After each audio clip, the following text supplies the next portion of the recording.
The moon hung full and bright over Texarkana on the night of February 22nd, 1946, casting long shadows across the quiet streets of a town still celebrating the end of World War II.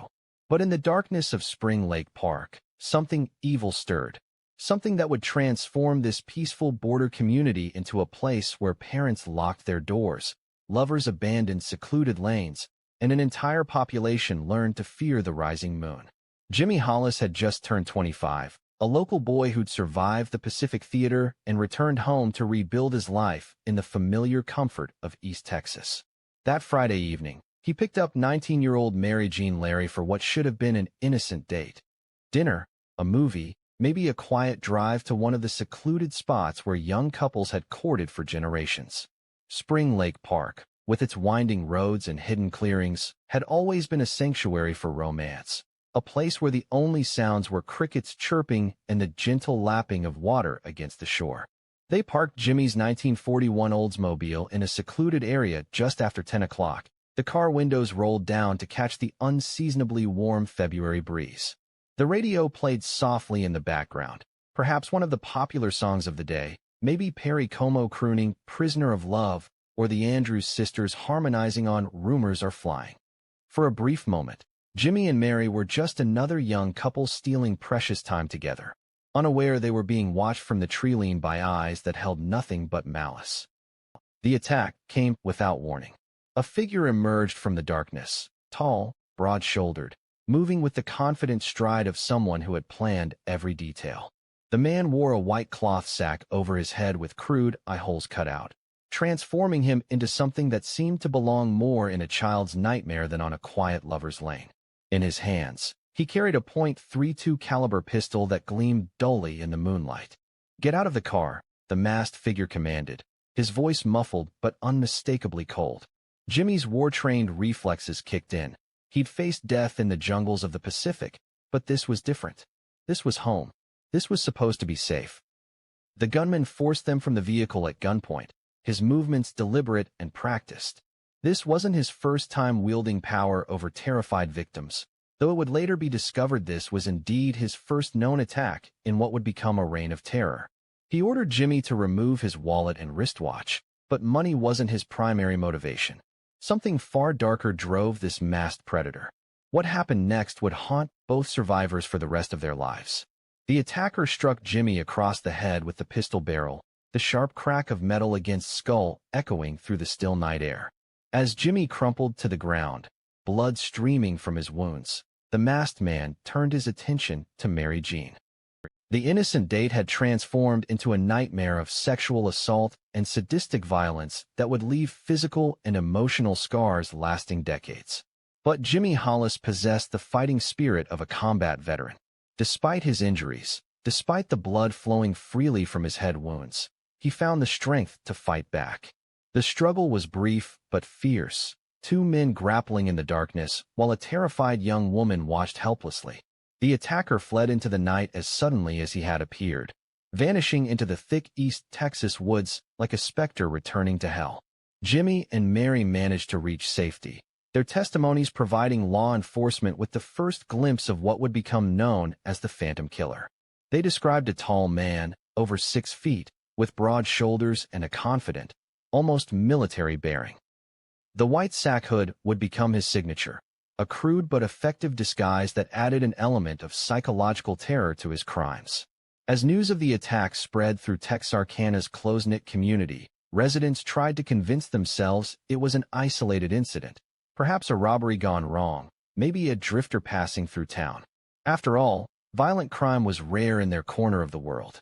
But deep in the shadows, the Phantom was already planning his next move, studying the patterns of young couples, learning the hidden places where love bloomed under starlit skies.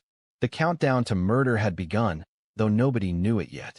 In 3 weeks, the Phantom would return to claim his first lives, and Texarkana would discover that some monsters are very real, and they hunt when the moon rises full and bright over lovers' lanes. To understand the terror that would soon grip Texarkana, you must first understand the unique character of this border community, a place where Texas ended and Arkansas began, where 2 states, 2 jurisdictions, and two different ways of life converged in a patchwork of neighborhoods, businesses, and bureaucracies that would later complicate one of America's most intensive manhunts. Texarkana wasn't truly one city, but two. Texarkana, Texas on the western side of State Line Avenue, and Texarkana, Arkansas on the eastern side. A person could literally walk across the street and cross state lines, moving from one legal jurisdiction to another with a single step. This geographical quirk created a community where neighbors might live under different laws, where crimes committed on one side of the street fell under different police departments than those committed on the other, and where a clever criminal could potentially exploit jurisdictional confusion to evade capture. In 1946, Texarkana was experiencing the economic boom that swept across America following World War II. The Red River Army Depot and Lone Star Army ammunition plant had brought unprecedented prosperity to the region during the war years, employing thousands of workers who had flocked to the area from across the South. Defense contracts had transformed sleepy East Texas into an industrial powerhouse almost overnight. Now, with peace declared, the community was adapting to civilian life while maintaining the optimistic energy of a nation that had emerged victorious from global conflict. The population swelled to nearly 60,000 residents spread across both sides of the state line, creating a unique demographic mixture. You had old money families whose roots stretched back to the timber barons and railroad magnates of the late 1800s, living alongside newcomers drawn by wartime employment opportunities. Veterans like Jimmy Hollis had returned home to find their quiet agricultural community transformed into something more complex, more dynamic, but also more anonymous than the place they'd left behind. Main Street bustled with commerce, department stores, restaurants, movie theaters, and the Grand Paramount Theater where residents gathered for the latest Hollywood releases. The Grimm Hotel served as the social hub for the business community, while honky-tonk bars on the outskirts catered to workers from the industrial plants. It was a town caught between its pastoral past and an increasingly urban future, where traditional Southern values mixed uneasily with the more transient culture brought by wartime migration. But beneath this veneer of prosperity and progress, Texarkana retained the intimate character of a small Southern community where everyone knew everyone else's business. Families had lived in the same neighborhoods for generations, attending the same churches, sending their children to the same schools. Violent crime was virtually unknown. The occasional domestic dispute, perhaps a Saturday night fight outside a tavern, but nothing that truly threatened the community's sense of security. If cases like this fascinate you, subscribe to the Crime O'Clock, where every mystery has a ticking timeline waiting to be uncovered. The police forces on both sides of State Line Avenue reflected this peaceful reality. The Texas side was patrolled by a small city police department supplemented by Bowie County Sheriff's deputies, while the Arkansas side fell under the jurisdiction of Miller County Sheriff's Office and the Arkansas State Police. These departments had grown accustomed to handling routine matters, traffic violations, petty theft, the occasional public intoxication case. They lacked both the experience and resources to deal with the systematic terror that was about to descend upon their community. Local newspapers, the Texarkana Gazette and the Daily News, typically filled their pages with social announcements, high school sports scores, and reports on the region's agricultural markets. Crime stories, when they appeared at all, usually involved minor infractions or accidents. The most sensational recent headlines had focused on labor disputes at the industrial plants and debates over post-war economic development, not the kind of predatory violence that would soon dominate every edition. Young people in Texarkana enjoyed the same social rituals as their counterparts across America. Friday and Saturday nights meant movies at the Paramount, dances at the American Legion Hall, or quiet drives to secluded spots around Spring Lake Park, Richmond Road, or any number of rural lanes that offered privacy for romance. These courting rituals had remained unchanged for decades, predictable patterns that provided both comfort and, unknown to anyone at the time, opportunity for someone with darker intentions. The attack on Jimmy Hollis and Mary Jean Larry had shaken this comfortable predictability, but most residents chose to view it as an aberration. Unfortunate but isolated, the kind of random crime that might happen anywhere, but certainly wouldn't happen again in their peaceful corner of the world. Police assured the public they were investigating, while community leaders urged calm and normalcy. But normalcy was about to become a luxury Texarkana could no longer afford. Somewhere in their midst, a predator was studying their habits, learning their vulnerabilities, and preparing to escalate from assault to murder. The next full moon was only 3 weeks away, and with it would come a darkness that no amount of street lights or police patrols could dispel. The fluorescent lights of St. Michael Hospital cast harsh shadows across Jimmy Hollis's bandaged face as he struggled to piece together the fragments of that terrible night. 3 days had passed since the attack at Spring Lake Park. 3 days during which the full horror of what had transpired began to crystallize in the minds of investigators and the community at large.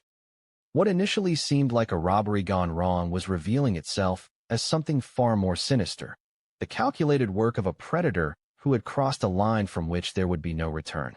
Detective J.Q. Mahaffey of the Miller County Sheriff's Office sat beside Jimmy's hospital bed, his weathered hands holding a yellow legal pad filled with notes that grew more disturbing with each interview. Mahaffey had been investigating crimes in Arkansas for over 20 years, but nothing in his experience had prepared him for the methodical brutality described by the young veteran. This wasn't the work of a desperate criminal or a crime of passion. This was something else entirely. Jimmy's account emerged in painful fragments, his words slurred by the concussion and the medications needed to manage his pain. The attacker had moved with military precision, Jimmy recalled, displaying a familiarity with violence that suggested either combat experience or extensive planning. The white sack hood hadn't been hastily thrown together. It was carefully constructed with eye holes positioned for maximum visibility while completely concealing the wearer's identity. He knew exactly what he was doing, Jimmy whispered to Detective Mahaffey, his voice barely audible above the hospital room's ambient noise. This wasn't his first time doing something like this. The way he moved, the way he controlled the situation, he'd thought it all through. Mary Jean Larry's testimony, given privately to female investigators, painted an even more disturbing picture. The sexual assault had been prolonged and sadistic, suggesting the attacker derived pleasure not just from the physical act, but from the psychological terror he inflicted.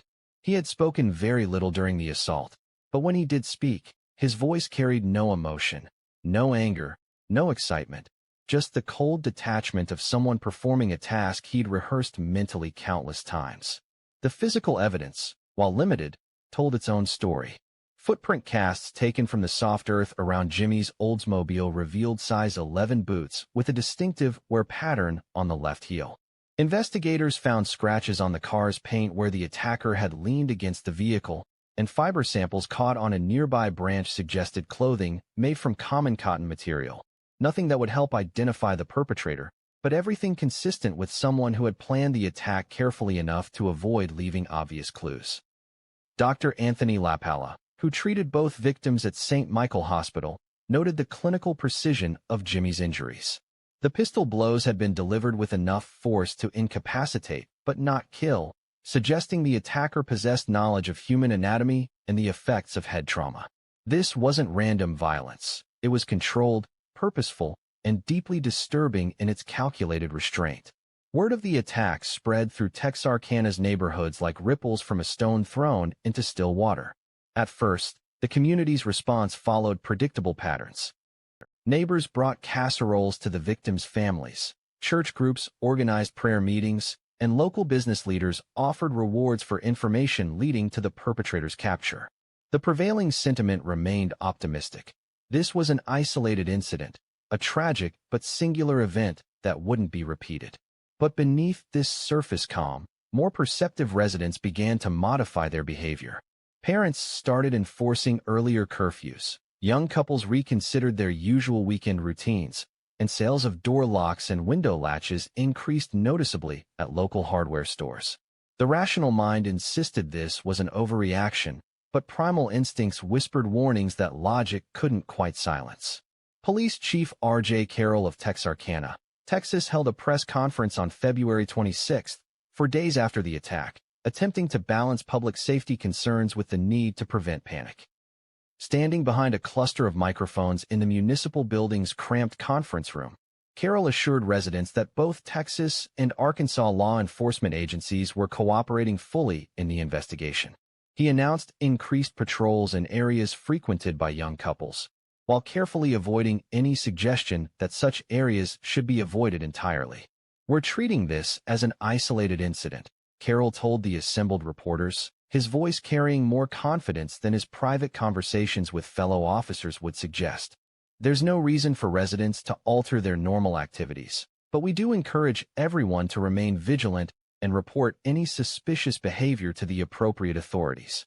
The challenge of jurisdictional cooperation was already becoming apparent. The attack had occurred in Arkansas, but the victims were Texas residents, and the investigation required coordination between multiple agencies with different procedures, different priorities, and different approaches to criminal investigation. Detective Mahaffey found himself working alongside Texas Rangers, city police from both sides of the state line, and federal agents who had been quietly monitoring the situation from its earliest stages. As February gave way to March, the investigation began to stall. Interviews with potential witnesses yielded nothing substantial. Spring Lake Park had been largely deserted that Friday evening, and the few people who had been in the area reported seeing nothing unusual. The attacker had chosen his location and timing perfectly, striking in a place where help was distant and witnesses were unlikely. Jimmy Hollis was released from the hospital after a week, his physical wounds healing, but his psychological scars destined to last a lifetime. Mary Jean Larry withdrew from public view entirely, her family closing ranks to protect her from the inevitable whispers and speculation that followed such crimes in small southern communities of the 1940s. Both victims had provided law enforcement with everything they could remember, but their memories of those terrifying minutes remained frustratingly vague when it came to identifying details about their attacker. 3 weeks passed. The investigation continued, but without significant progress. Community anxiety began to fade as residents convinced themselves that the danger had passed. Spring Lake Park remained largely empty on weekend evenings, but other secluded spots around Texarkana gradually resumed their traditional role as destinations for young romance. The Phantom was counting on this return to normalcy. Somewhere in Texarkana's neighborhoods, he was watching and waiting, studying the patterns of police patrols and the habits of potential victims. The next full moon was approaching, and with it would come an escalation that would transform assault into murder and turn a quiet border community into the center of one of America's most intensive manhunts. The third week of March brought the kind of weather that makes East Texas feel like paradise. Warm days with temperatures in the 70s, cool evenings perfect for open windows and front porch conversations, and clear skies that revealed more stars than city dwellers ever imagined possible. Spring was asserting itself across the piney woods, with dogwood trees bursting into white blossoms and azaleas painting suburban yards in brilliant shades of pink and purple. For the residents of Texarkana, it felt like the perfect time to shed the lingering anxiety that had followed the Spring Lake Park attack and embrace the optimism of a new season. The investigation into the assault on Jimmy Hollis and Mary Jean Larry had officially stalled, though Detective Mahaffey and his colleagues continued following leads that led nowhere and interviewing suspects who couldn't possibly have committed the crime. The initial surge of tips and potential witnesses had dwindled to a handful of calls each week, most from well-meaning citizens who had convinced themselves they'd seen something significant, but whose observations proved irrelevant under careful scrutiny. Police patrol schedules had returned to normal levels after an initial period of increased presence around known lovers' lanes and secluded areas. The reality of municipal budgets and manpower limitations made sustained heightened security impossible, and without additional incidents to justify the expense, both Texas and Arkansas law enforcement agencies gradually shifted their resources back to routine duties. The attack had become a cold case, filed away with the dozen other unsolved crimes that accumulated in small police departments across America each year. Public attention had moved on to more immediate concerns. The Texarkana Gazette's front pages now focused on local politics, high school basketball tournaments, and the ongoing debates about post-war economic development. When the Spring Lake Park incident was mentioned at all, it appeared in small paragraphs buried deep inside the paper, usually in connection with generic crime prevention advice or updates on the perpetually stalled investigation. The business community had quickly recognized that public fear was bad for commerce, particularly for establishments that catered to young couples seeking entertainment and romance. Restaurant owners on both sides of State Line Avenue launched subtle campaigns to restore confidence, offering special promotions for Friday and Saturday night dinners, while movie theater managers emphasized the safety and respectability of their venues. The Paramount Theater even hired additional ushers to patrol the parking areas, though this precaution was presented as customer service rather than security. Young people, possessing the remarkable resilience and short attention spans of youth, had largely returned to their normal social patterns. The initial shock of the attack had worn off, replaced by the typical invincibility complex that allows teenagers and young adults to believe that bad things happen to other people in other places. Spring Lake Park remained largely avoided, but couples had discovered new secluded spots or simply returned to traditional locations like Richmond Road, Morris Lane, and the dozen other rural areas that had served as romantic destinations for generations of Texarkana youth. The victims themselves had become virtual recluses, their absence from normal social activities serving as the only visible reminder of that terrible February night. Jimmy Hollis had returned to work at the Red River Army Depot, but declined invitations to join friends for their usual weekend activities. Mary Jean Larry had withdrawn from public view entirely, her family creating a protective cocoon that shielded her from curious stares and whispered conversations. Their silence inadvertently contributed to the community's collective amnesia. Without constant reminders of the attack's reality, it became easier to dismiss it as an aberration that wouldn't be repeated.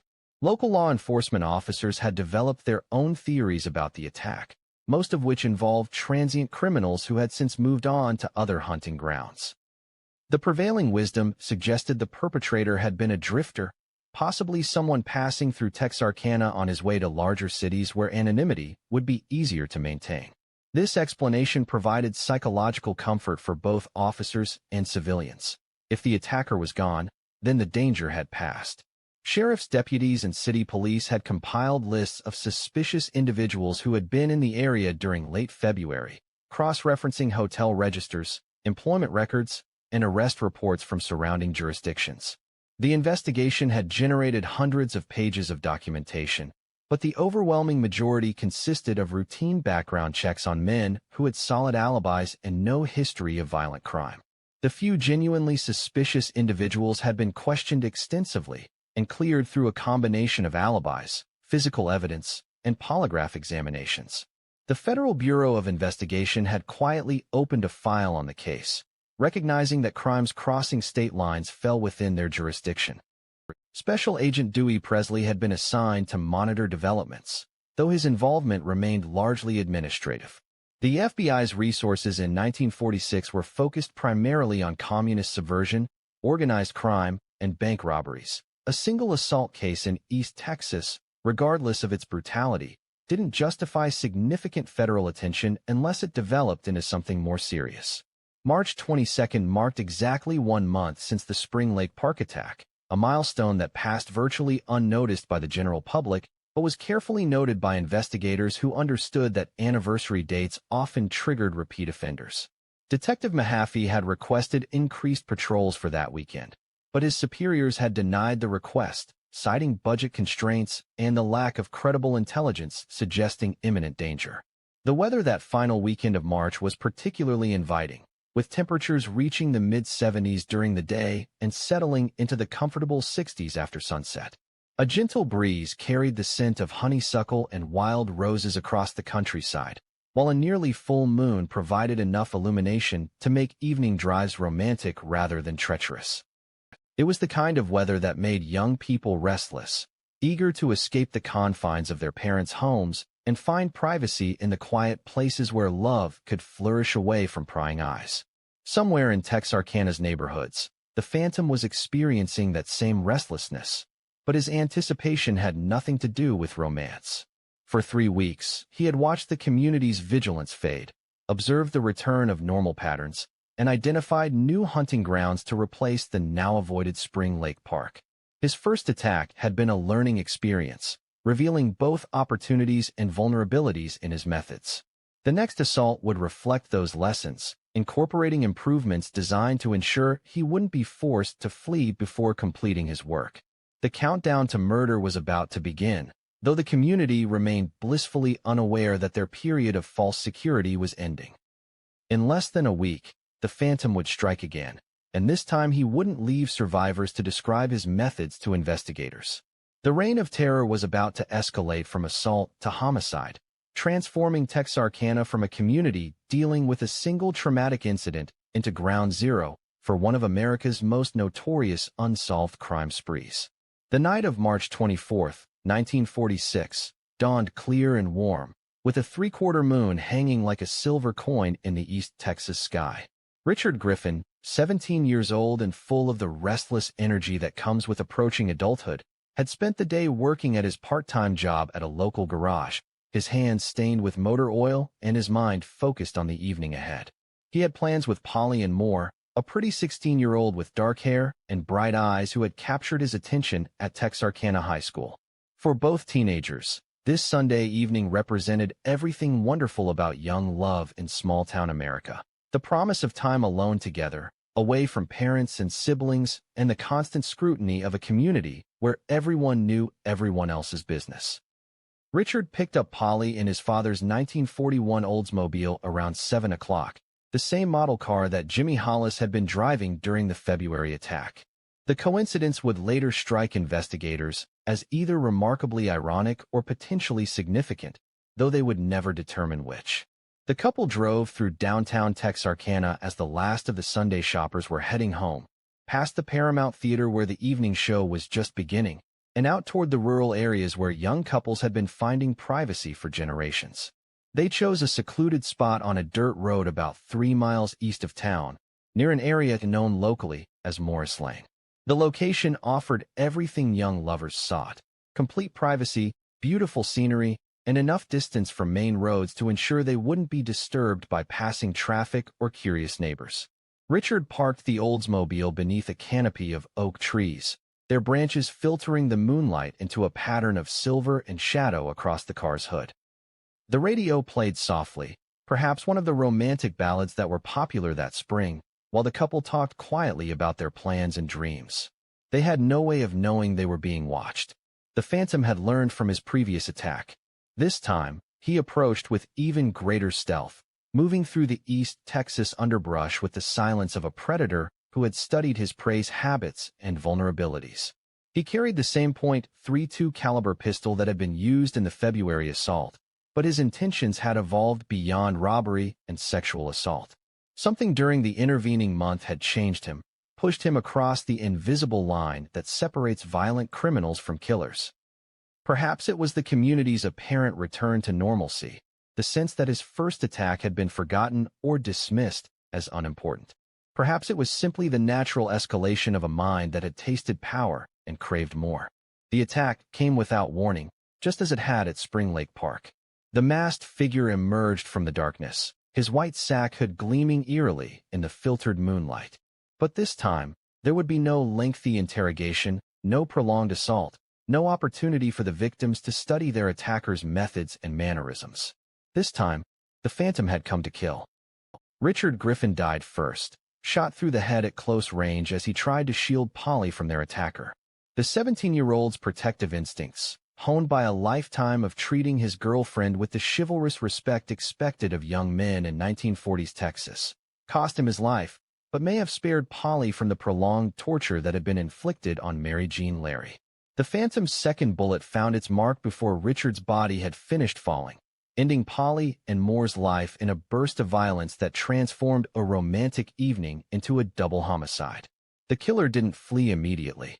Instead, he spent precious minutes arranging the crime scene in a manner that would later puzzle investigators and fuel decades of speculation about his psychological motivations.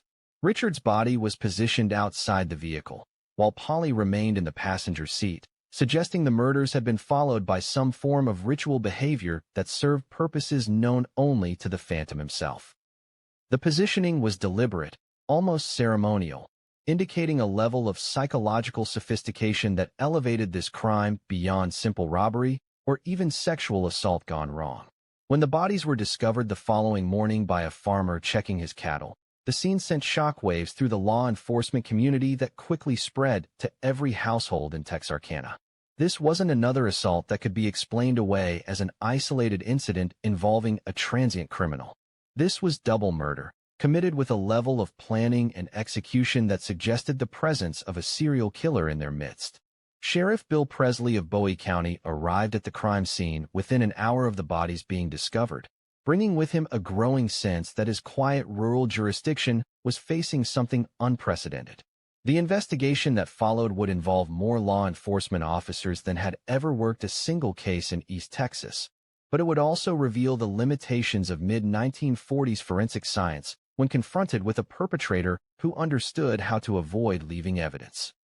The .32 caliber bullets recovered from both victims had been fired from the same weapon used in the February attack, definitively linking the crimes and confirming investigators' worst fears. They were dealing with a repeat offender who was escalating from assault to murder.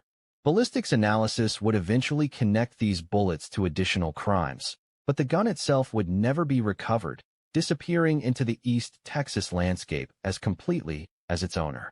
The crime scene yielded frustratingly little physical evidence. The killer had been careful to avoid leaving fingerprints on the vehicle, and his footprints in the soft earth around the car were partially obscured by the movements of the responding officers and the farmer who had discovered the bodies. Fabric fibers caught on tree branches near the crime scene matched samples recovered from the February attack, confirming that the same individual was responsible for both incidents. News of the double murder spread through Texarkana with the speed that only tragic news can achieve in small communities. By noon on March 25th, every resident knew the basic facts. 2 local teenagers had been shot to death while parked on a lover's lane, and their killer was almost certainly the same person who had attacked Jimmy Hollis and Mary Jean Larry the previous month. The community's comfortable assumption that the February incident was an isolated occurrence shattered like glass, replaced by the terrifying realization that a serial killer was hunting in their midst. The Phantom had crossed the line from assault to murder, but more importantly, he had demonstrated that the 1-month gap between attacks wasn't accidental. He was operating on a schedule, following patterns that suggested careful planning and psychological conditioning. The next full moon was 3 weeks away, and for the first time, Texarkana residents began to understand that their community had become the hunting ground for a predator whose appetite for violence was growing with each attack. The news of Richard Griffin and Polly and Moore's murders hit Texarkana like a physical blow, transforming a community that had convinced itself the danger had passed into a population gripped by terror unlike anything in their collective memory. The Texarkana Gazette's Monday morning edition carried the story across its entire front page under a headline that seemed to scream from every newsstand. Double murder rocks Texarkana. Teen couple found shot to death. By noon, extra editions had sold out, and residents huddled in groups on street corners, in barbershops, and outside churches, their voices hushed but their anxiety palpable. Sheriff Bill Presley called an emergency press conference for Monday afternoon. The municipal building's main conference room packed beyond capacity, with reporters from newspapers across Texas and Arkansas. Local radio stations interrupted regular programming to carry the sheriff's remarks live, while telephone operators reported unprecedented call volumes as residents shared the terrifying news with relatives in distant cities. For the first time in its peaceful history, Texarkana found itself thrust into the national spotlight for all the wrong reasons. "We are dealing with an extremely dangerous individual," Sheriff Presley announced, his usually steady voice betraying the strain of sleepless nights and mounting pressure. The evidence clearly links yesterday's murders to the February 22nd assault on Jimmy Hollis and Mary Jean Larry. "We have every available officer working on this investigation, and we're receiving full cooperation from federal authorities." The sheriff's careful words couldn't disguise the harsh reality that law enforcement was facing an unprecedented challenge. The killer had demonstrated not only a willingness to escalate from assault to murder, but also the tactical sophistication to avoid leaving usable evidence at crime scenes. More disturbing still was the apparent pattern emerging, attacks occurring roughly 1 month apart, suggesting the perpetrator was operating on some form of schedule that might allow investigators to anticipate future strikes if they could decipher his methodology. Detective J.Q. Mahaffey, who had investigated the original attack, found himself overwhelmed by the complexity of coordinating a multi-jurisdictional manhunt. The murders had occurred in Texas, but the February assault had been in Arkansas, creating a nightmare of bureaucratic coordination between different states, different legal systems, and different approaches to criminal investigation. Federal agents arrived from Dallas and Little Rock, while Texas Rangers established a command post in downtown Texarkana, their presence serving as both reassurance and reminder of how serious the situation had become. The community's response was immediate and dramatic. Hardware stores reported complete sellouts of door locks, window latches, and firearms within 48 hours of the murders being announced. Gun shops found themselves overwhelmed by first-time buyers, many of them women who had never considered owning firearms, but now felt compelled to arm themselves against an invisible threat. Locksmiths worked around the clock installing deadbolts and security systems in homes that had never been locked during their owners' lifetimes. Parents imposed strict curfews on teenage children, while young couples abandoned the secluded spots that had been traditional gathering places for romance. Drive-in theaters reported sharp declines in attendance, restaurants saw their evening business plummet, and dance halls that had thrived on weekend crowds found themselves nearly empty. The economic impact was immediate and severe. Texarkana's nighttime economy had been built on the assumption that residents felt safe moving about after dark, and that assumption no longer held. Churches across both sides of State Line Avenue organized special prayer services, their pews filled with residents seeking spiritual comfort in the face of incomprehensible evil. Pastors struggled to find words that could provide meaning in the midst of chaos, while their congregations grappled with the theological implications of random violence invading their peaceful community. The Reverend J.B. Tidwell of First Baptist Church captured the community's anguish in his Sunday sermon. We are facing something that challenges our fundamental belief that good people living righteous lives will be protected from evil. The investigation itself was expanding at a pace that strained available resources. Within a week of the double murder, law enforcement agencies had interviewed over 300 potential suspects, conducted background checks on every adult male who had been in Texarkana during both February and March, and established roadblocks on all major routes leading out of the area. The FBI's Behavioral Analysis Unit, still in its infancy in 1946, provided what assistance they could, but criminal profiling remained more art than science. Agent Dewey Presley, the FBI's point man for the investigation, established his headquarters in the federal building downtown, coordinating with local agencies while maintaining direct communication with J. Edgar Hoover's office in Washington. The Bureau had never dealt with a case quite like this, a serial killer operating across state lines in a rural area where traditional investigative methods were proving inadequate. The lack of physical evidence, the absence of clear motives, and the killer's apparent ability to vanish completely between attacks created challenges that would test the limits of 1940s law enforcement technology. If cases like this fascinate you, subscribe to The Crime O'Clock, where every mystery has a ticking timeline waiting to be uncovered. Media attention intensified daily, with reporters from major newspapers and radio networks descending on Texarkana like an occupying army. The Palace Hotel found itself booked solid with journalists, while local restaurants struggled to accommodate the influx of visitors drawn by the sensational nature of the crimes. National magazines dispatched photographers to capture images of the crime scenes, the grieving families, and the heavily armed police patrols that now roamed the streets after dark. The psychological impact on Texarkana's residents was profound and lasting. Families who had never given a second thought to home security installed elaborate alarm systems and began sleeping with loaded firearms beside their beds. Children walked to school in groups, while adults avoided any activities that required being alone after dark. The simple pleasure of an evening drive became an act of courage, while couples who had been planning weddings postponed their ceremonies rather than risk romantic getaways that might attract the killer's attention. Local businesses adapted their operations to accommodate the new reality. Service stations began closing at sunset, while restaurants that had traditionally stayed open late shifted to daytime-only schedules. The Paramount Theater installed additional lighting in its parking areas and hired armed security guards, though attendance remained far below normal levels. Even routine activities like grocery shopping became exercises in hypervigilance. with residents constantly scanning their surroundings for potential threats. The killer's methodology was becoming clearer with each passing day of investigation.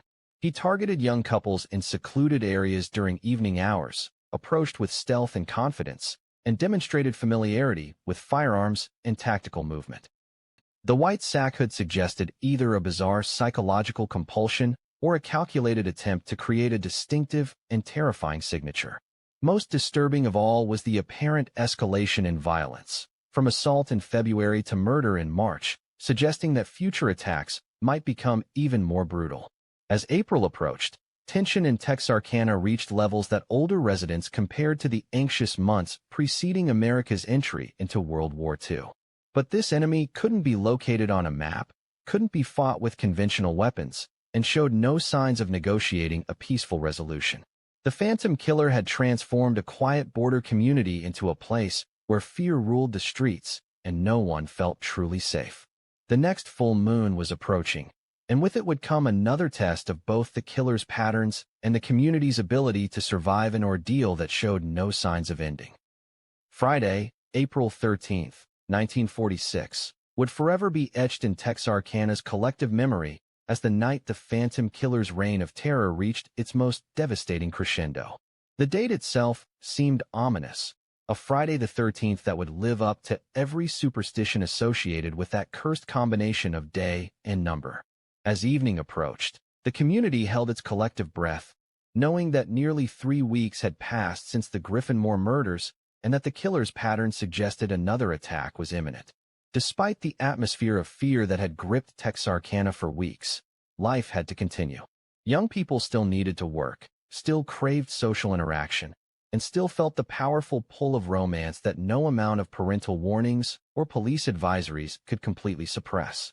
Betty Jo Booker, 15 years old and blessed with the kind of beauty that turned heads wherever she went, had been working late at her job at the local five-and-dime store.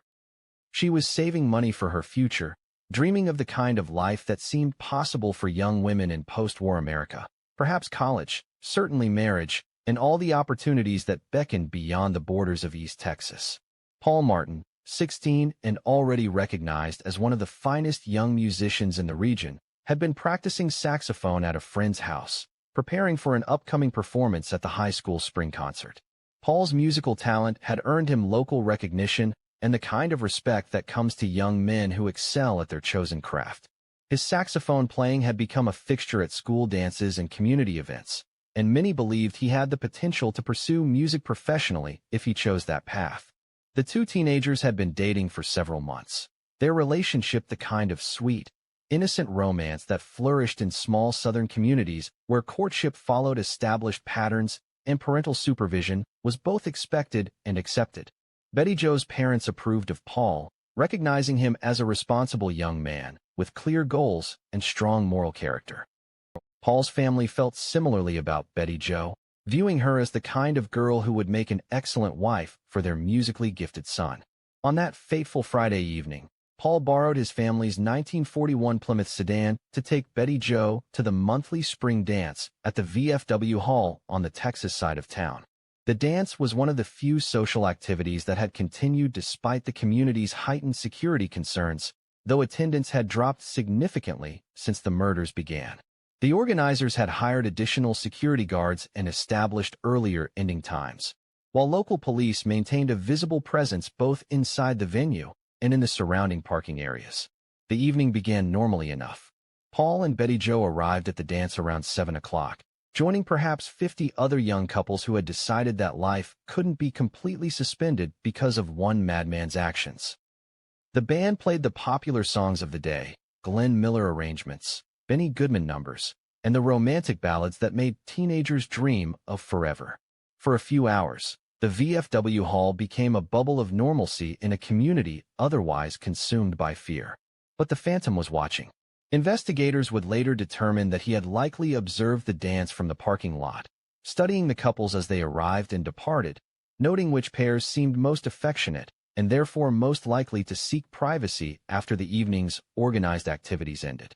His patience had become legendary among law enforcement officers, the ability to wait, watch, and strike only when conditions were perfect for his deadly purposes. The dance ended at 10 o'clock, earlier than usual due to security concerns. Paul and Betty Jo were among the last couples to leave, lingering to help with cleanup as was typical of responsible teenagers in their community. They departed the VFW hall around 10:30, driving slowly through downtown Texarkana as they decided how to spend the remaining time before Betty Jo's curfew. Despite all the warnings and fears, despite the knowledge that a killer was stalking young couples, the powerful attraction of first love made the idea of going straight home seem unbearably wasteful. They chose Spring Lake Park, the same location where the Phantom had committed his first known attack in February. The decision would seem incomprehensibly foolish in hindsight, but investigators later concluded that the choice reflected the killer's psychological manipulation of the community. By making previously safe places seem dangerous, he had paradoxically caused some residents to believe that those same places had become safer due to increased police attention. Paul and Betty Jo likely reasoned that Spring Lake Park was now the most heavily patrolled location in the area and therefore the safest place to find privacy. They were catastrophically wrong. The attack occurred sometime between 11 o'clock and midnight, based on witness testimony from nearby residents who reported hearing gunshots around that time. But unlike his previous assaults, the Phantom's methodology had evolved in ways that demonstrated both increasing confidence and escalating brutality. Paul Martin was shot 5 times, his body found beside the Plymouth sedan in a position that suggested he had tried to run toward the road, perhaps seeking help or attempting to draw the killer away from Betty Jo. Betty Jo's fate was even more tragic. The killer had apparently pursued her through the woods surrounding Spring Lake Park, hunting her like an animal as she desperately sought escape. Her body was found nearly a mile from the car, shot twice in the back as she ran for her life through the East Texas underbrush. The sheer terror of those final minutes, the knowledge that death was pursuing her through the darkness, represented a level of cruelty that shocked even hardened investigators. The crime scene revealed disturbing evidence of the killer's evolving methods. Unlike the previous attacks, which had been confined to relatively small areas, this assault had sprawled across nearly a square mile of parkland. The killer had demonstrated remarkable physical fitness and familiarity with the terrain, pursuing his victim through dense woods in complete darkness while maintaining enough accuracy with his weapon to ensure fatal shots. Most disturbing of all, the extended nature of the chase suggested he had derived pleasure from the hunt itself, transforming murder into a form of twisted entertainment. Paul Martin's saxophone was found in the Plymouth, its case splattered with blood, but the instrument itself undamaged. That detail would haunt investigators for years.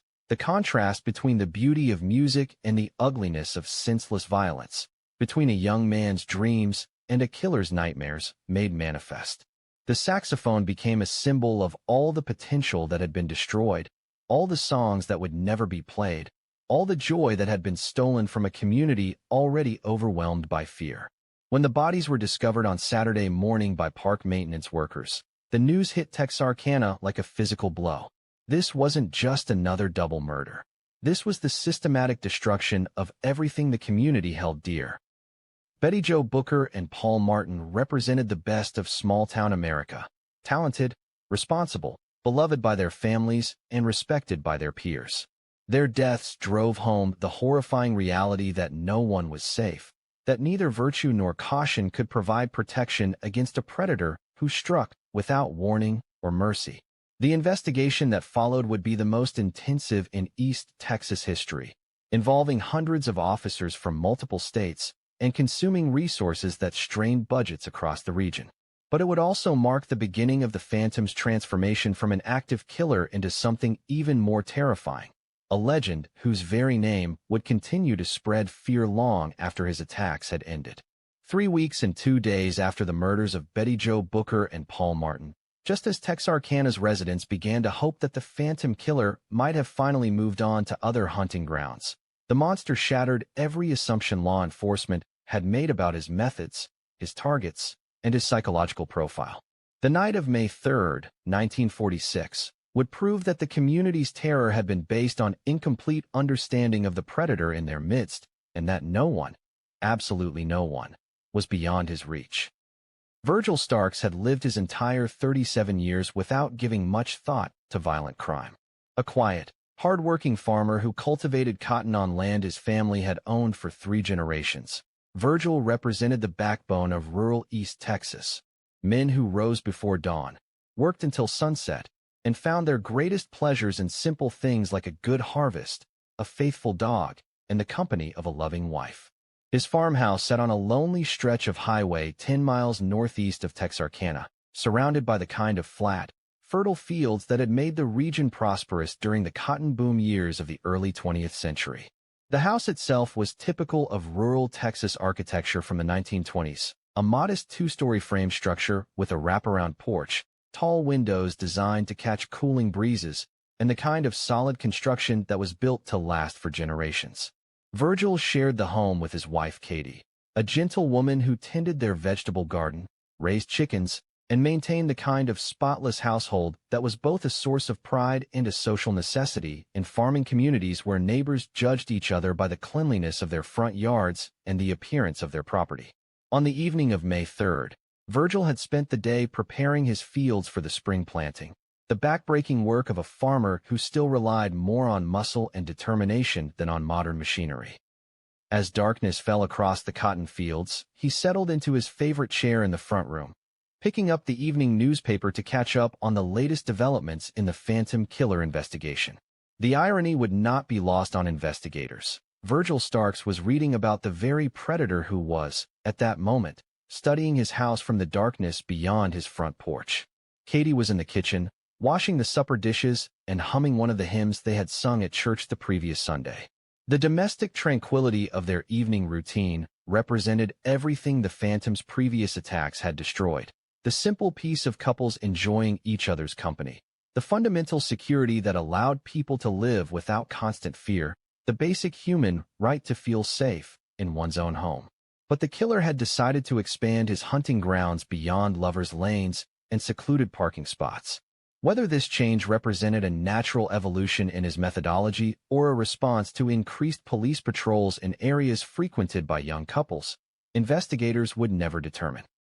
What became clear was that the Phantom possessed a level of tactical adaptability that made him far more dangerous than anyone had previously imagined.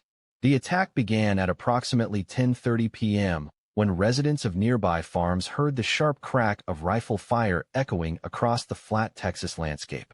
The killer had positioned himself in the darkness beyond the Starks' farmhouse, using what ballistics experts later determined was a .22 caliber rifle, a different weapon from the .32 caliber pistol employed in his previous attacks. This suggested either access to multiple firearms or the foresight to acquire different weapons for different types of assaults. Virgil Starks died instantly, shot through the head as he sat reading in his chair, the newspaper still clutched in his hands when investigators arrived hours later. The bullet had been fired through the front window with precision that suggested either military training or extensive practice with firearms. The killer had studied the house's layout, identified his target's location within the structure, and executed the murder with cold efficiency that demonstrated complete emotional detachment from the act of taking human life. Katie Starks heard the gunshot and her husband's body falling to the floor, but in those first horrifying seconds, she couldn't process what had happened. Rural Texas in 1946 was a place where gunshots after dark might mean any number of things. Hunters pursuing nocturnal game, farmers dealing with predators threatening their livestock, or neighbors signaling for help across the vast distances that separated farmhouses. It took precious seconds for Katie to realize that the sound had come from inside her own home, that the shadow slumped in Virgil's chair was her husband's lifeless body. The Phantom wasn't finished. As Katie ran toward the telephone to call for help, a second shot shattered the kitchen window, the bullet grazing her jaw and knocking her unconscious to the linoleum floor. But Katie Starks possessed the kind of frontier toughness that had enabled women to survive and thrive in rural Texas for generations. Despite her injuries, despite the shock of watching her husband murdered before her eyes, she regained consciousness and crawled toward the telephone with a determination that may have saved her life. The killer circled the farmhouse like a predator stalking wounded prey, firing additional shots through windows in what appeared to be a systematic attempt to finish what he had started. Bullet holes would later be found in walls throughout the house, evidence of a sustained assault that lasted several minutes. But Katie had reached the telephone and managed to call her sister, who lived on a neighboring farm, gasping out a desperate plea for help before the line went dead. The response was swift and overwhelming. Within 20 minutes, the Starks farmhouse was surrounded by neighbors, sheriff's deputies, and state police officers who had been monitoring radio frequencies for any reports of suspicious activity. But the Phantom had vanished as completely as he had in his previous attacks, melting away into the East Texas night as if he had never existed. The crime scene revealed disturbing evidence of the killer's evolving methods and escalating confidence. Unlike his previous attacks, which had been confined to secluded areas where discovery was unlikely, the assault on the Starks farmhouse had occurred in a relatively populated area where gunshots were certain to attract attention. This suggested either a complete abandonment of caution or a level of confidence that bordered on arrogance. The use of a rifle instead of a pistol indicated tactical sophistication and the ability to adapt weapons to specific situations. A rifle provided greater accuracy at longer ranges, allowing the killer to maintain distance from his targets while still ensuring lethal precision. The choice also suggested familiarity with rural environments and an understanding of how sound travels across open farmland. Most significantly, the attack on Virgil and Katie Starks broke the pattern that investigators had believed was the key to understanding the Phantom's psychology. Previous assaults had targeted young couples in romantic situations, leading to theories that the killer was motivated by sexual frustration, jealousy, or some twisted form of voyeurism. The farmhouse attack demolished those theories, revealing that the Phantom's motivations were either far more complex or far more random than anyone had imagined. Katie Starks survived her injuries, but her testimony provided little useful information beyond confirming that the attack had been sudden, sustained, and terrifyingly efficient. She had never seen her attacker, never heard his voice, never detected any indication of why her family had been targeted. The randomness of the selection process was perhaps the most terrifying aspect of all. If the Phantom could strike anywhere, anytime, against anyone, then the entire concept of security became meaningless. The community's response to the farmhouse attack was immediate and dramatic. Rural families who had felt relatively safe due to their isolation from the lovers' lanes where previous attacks had occurred suddenly realized that distance provided no protection.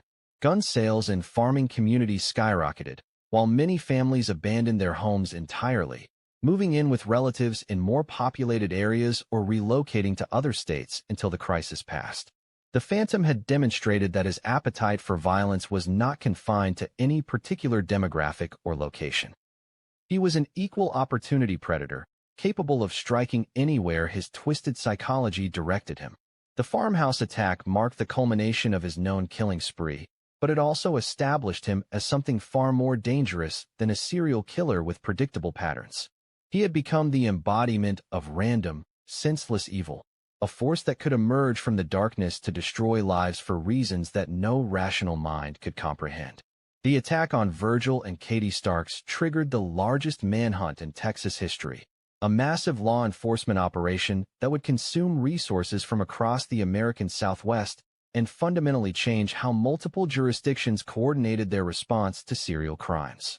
Within hours of Katie's desperate phone call, the quiet farmhouse had become the command center for an investigation that would eventually involve over 400 officers from local, state, and federal agencies, transforming rural East Texas into what resembled a military operation more than a traditional criminal investigation.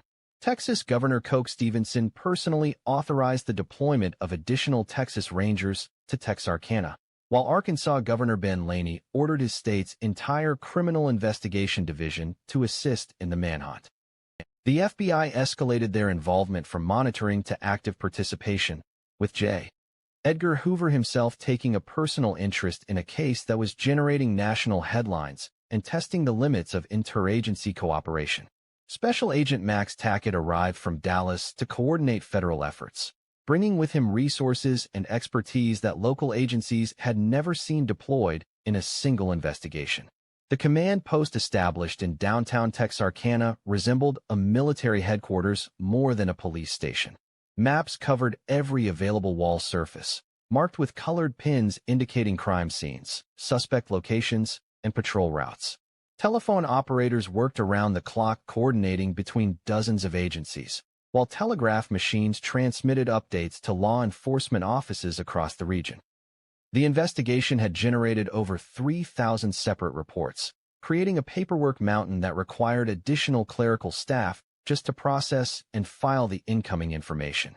Captain Manuel Gonzalez of the Texas Rangers, known throughout the Southwest as Lone Wolf for his ability to solve seemingly impossible cases, assumed operational command of the field investigation. Gonzalez brought with him a reputation built on decades of tracking down the most dangerous criminals in Texas, along with an understanding of rural crime that would prove invaluable in pursuing a killer who seemed to vanish into the East Texas landscape like morning mist.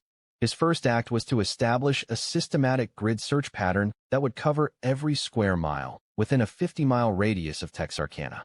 The manhunt scope was unprecedented in American law enforcement history. Roadblocks were established on every highway, farm road, and cattle path leading out of the Texarkana area, while airports and train stations from Dallas to Little Rock were placed under surveillance.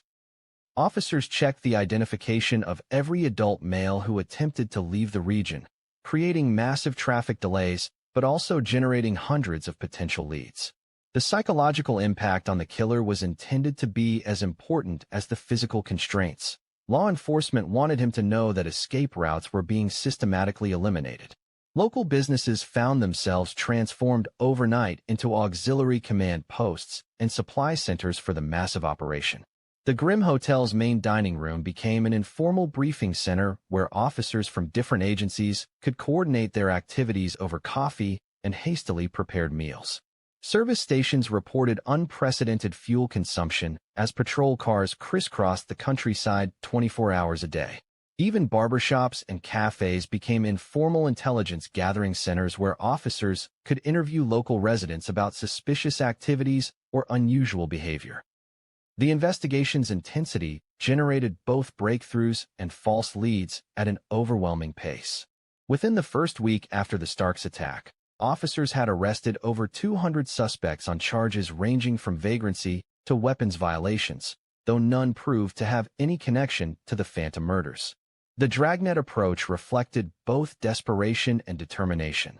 Law enforcement was casting the widest possible net in hopes of catching a killer who had demonstrated an almost supernatural ability to avoid detection.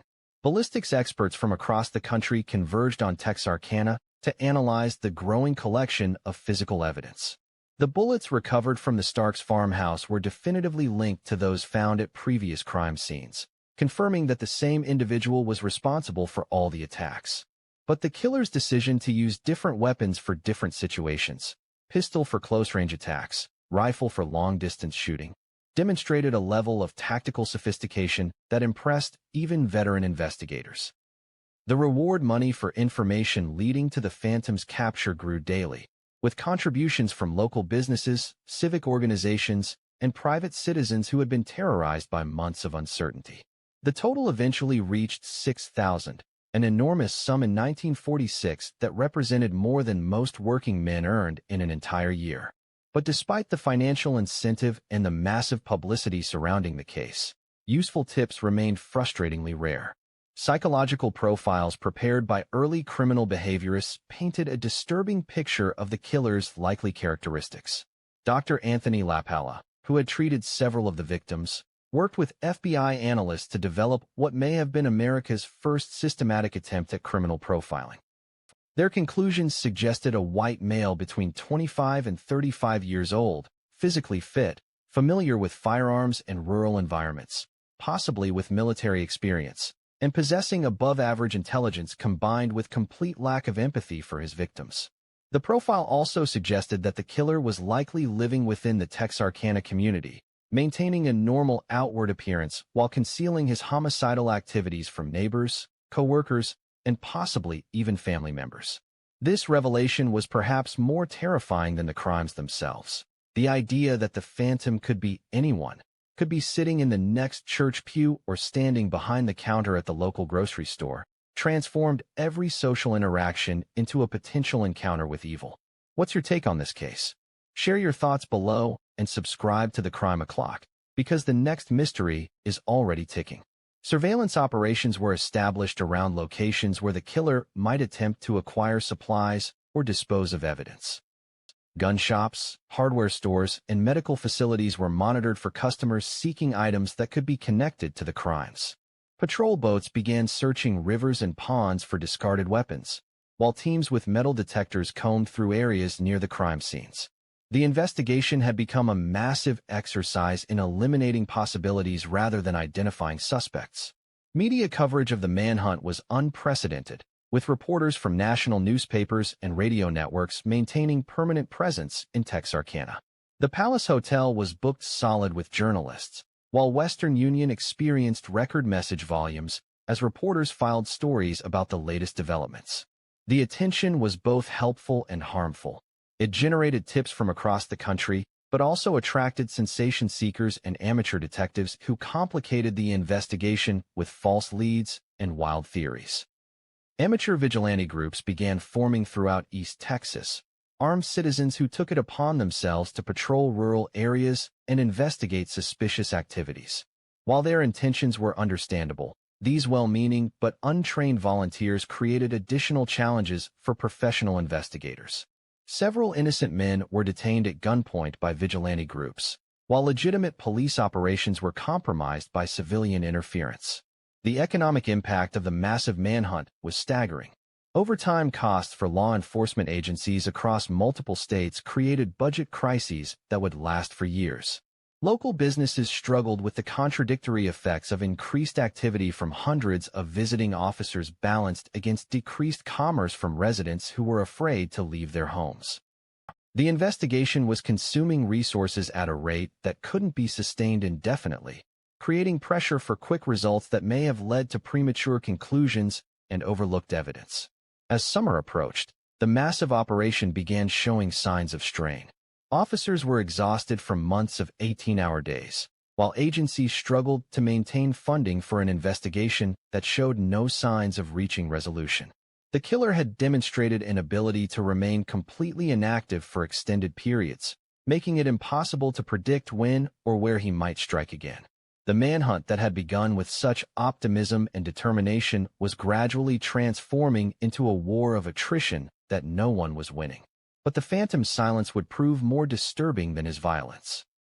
As weeks turned into months without additional attacks, investigators faced the terrifying possibility that he had either left the area or was simply biding his time, waiting for the massive law enforcement presence to diminish before resuming his killing spree.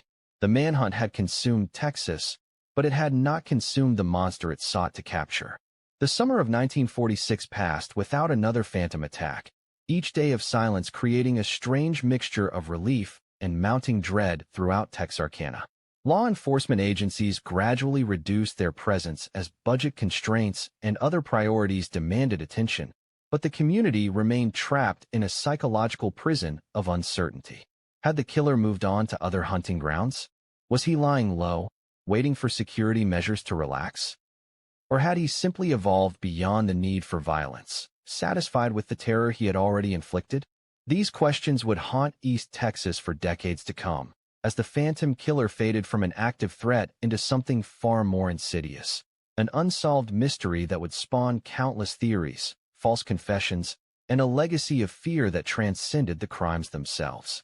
By autumn, the massive manhunt had been officially scaled back, though investigators never formally announced the end of their search. Captain Gonzalez and his team maintained a reduced presence in Texarkana, following up on leads that continued to trickle in from across the country. The case files had grown to encompass thousands of pages of reports, witness statements, and forensic analysis, creating a paper monument to one of America's most intensive criminal investigations. Yet for all the resources expended and expertise applied, law enforcement was no closer to identifying the Phantom than they had been during those first terrifying days in February. The community's gradual return to normalcy was both necessary and heartbreaking. Young couples eventually began venturing out to secluded spots again, though they did so with a wariness that previous generations had never known. Parents continued to enforce stricter curfews than had been common before the attacks, while businesses maintained security measures that had been unthinkable just months earlier. Texarkana had learned to live with uncertainty, but the cost of that adaptation was the loss of the innocence that had once defined small-town America. Theories about the Phantom's identity proliferated like wildfire, each more sensational than the last. Some residents became convinced that the killer was a local man who had managed to conceal his double life from everyone who knew him. Others believed he was a transient criminal who had moved on to terrorize other communities under different methods. The most disturbing theory suggested that the attacks had been the work of multiple individuals, a conspiracy that would explain the killer's apparent ability to strike and then vanish without trace. The case attracted the attention of amateur detectives and true crime enthusiasts from across the nation, many of whom descended on Texarkana with their own theories and investigative methods. While most of these self-appointed sleuths were well-intentioned, their activities often interfered with official investigations and traumatized families who were trying to rebuild their lives. The Phantom murders had become a cottage industry of speculation and exploitation that would persist for generations. In 1947, a drifter named Yowell Swinney was arrested in connection with car thefts in the Texarkana area. When investigators discovered that Swinney had been in the region during the time of the murders, he became the primary suspect in the Phantom case. His common-law wife provided testimony that seemed to implicate him in at least some of the attacks, though her credibility was questionable and her motives unclear. Swinney was never formally charged with the murders, but many law enforcement officers privately believed they had found their man, even if they couldn't prove it in court. The Swinney theory provided psychological closure for some investigators and community members, but it raised as many questions as it answered. If Swinney was indeed the Phantom, his ability to avoid leaving usable physical evidence suggested a level of criminal sophistication that seemed inconsistent with his background as a petty thief and car burglar. More troubling still, other suspects emerged over the years, each with seemingly compelling evidence of their potential involvement in the crimes. As the decades passed, the Phantom murders became embedded in local folklore, taking on mythic proportions that transcended the historical facts of the case. New generations of Texarkana residents grew up hearing stories about the masked killer who had terrorized their grandparents, while visitors to the area were inevitably told about the unsolved crimes that had put their community on the national map for all the wrong reasons. The murders had become part of Texarkana's identity in ways that no one could have anticipated. The case files remained officially open, gathering dust in law enforcement archives, but never formally closed. Occasional developments would generate renewed interest: a deathbed confession from an unrelated criminal, the discovery of old evidence in a forgotten storage room, or the emergence of a new witness with previously unreported information. Each of these developments would create brief flurries of media attention and investigative activity, but none would provide the definitive answers that the community craved. Modern forensic techniques offered tantalizing possibilities for solving the case, but the physical evidence collected in 1946 had deteriorated beyond the point where DNA analysis could provide useful results. The bullets, fabric fibers, and fingerprint cards that had seemed so promising to investigators 75 years ago were now little more than historical artifacts, their scientific value diminished by time and the limitations of mid-20th century preservation methods. The Phantom's victims were never forgotten, though the passage of time inevitably dulled the sharp edges of grief that had once consumed their families and friends. Memorial services were held on significant anniversaries, while local historians worked to ensure that Richard Griffin, Polly and Moore, Betty Jo Booker, Paul Martin, and Virgil Starks were remembered as more than just crime statistics. They had been real people with dreams, ambitions, and loved ones who continued to mourn their lost decades after the headlines had faded. Perhaps the most lasting impact of the Phantom murders was their influence on American popular culture and the public's fascination with unsolved crimes. The case inspired books, movies, and television documentaries, each offering new theories about the killer's identity and motives. The 1976 film, The Town That Dreaded Sundown, brought the story to a new generation of horror fans, though its sensationalized portrayal bore little resemblance to the actual events that had terrorized Texarkana 30 years earlier. Law enforcement agencies across the country studied the Phantom case as an example of both the possibilities and limitations of interagency cooperation during major criminal investigations. The massive manhunt had demonstrated that American police forces could coordinate their efforts when faced with extraordinary threats, but it had also revealed the resource constraints and jurisdictional challenges that could hamper even the most intensive investigations. The psychological profile developed during the original investigation became a template for future serial killer cases, though its accuracy was never verified due to the Phantom's continued anonymity. Criminal behaviorists who studied the case in later decades noted the killer's apparent ability to control his impulses for extended periods, his tactical sophistication, and his complete absence of communication with law enforcement or the media, characteristics that set him apart from many other serial killers who were eventually captured and studied. Today, the Phantom Killer case remains one of America's most famous unsolved crimes, a reminder that some mysteries resist even the most determined efforts to solve them. The files remain open, the questions unanswered, and the shadows that fell across Texarkana in 1946 continue to haunt a community that learned, in the most brutal way possible, that evil can emerge from anywhere at any time. In the end, the Phantom's greatest victory may have been his permanent escape into legend, leaving behind only questions that will never be answered and fears that will never completely fade. The monster who terrorized Texarkana for those terrifying months in 1946 achieved a form of immortality that his victims were denied, not through fame or accomplishment, but through the enduring mystery of his identity and the shadows he cast across an entire community's sense of safety and security. The clock stopped ticking on the Phantom's crime spree more than 75 years ago, but time has never healed the wounds he inflicted on Texarkana's collective memory. Some mysteries, it seems, are destined to remain forever unsolved, haunting us not with what we know, but with what we will never know about the darkness that walks among us.